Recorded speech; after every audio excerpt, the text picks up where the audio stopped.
আপনি যদি ফ্রান্সের কোনো সাপোর্টারকে প্রশ্ন করেন যে তুমি কি চাও, তাহলে সে বলবে আমি এমবাপ্পের হাতে ট্রফি দেখতে চাই। আপনি যদি স্পেনের কোনো সাপোর্টারকে প্রশ্ন করেন যে তুমি কি চাও, তাহলে সে বলবে লামিন ইয়ামালের হাতে আমি ব্যালন ডি'অর দেখতে চাই। আপনি যদি পর্তুগালের কোনো সাপোর্টারকে প্রশ্ন করেন যে তুমি কি চাও, তাহলে সে বলবে আমি রোনালদোর হাতে একটি বিশ্বকাপ দেখতে চাই।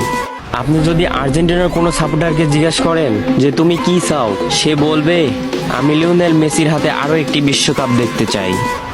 যদি একই প্রশ্ন আপনি ব্রাজিলের কোনো সাপোর্টারকে জিজ্ঞেস করেন, তাহলে সে নিঃস্বার্থে বলবে আমি বিশ্বকাপ দেখতে চাই না, আমি ব্যালন ডি'অর দেখতে চাই না, আমি কোনো গোল্ডেন বুট দেখতে চাই না, আমি শুধু হলুদ জার্সিতে নেইমারকে মাঠে দেখতে চাই। এটাই নেইমার ফ্যানদের একমাত্র আশা।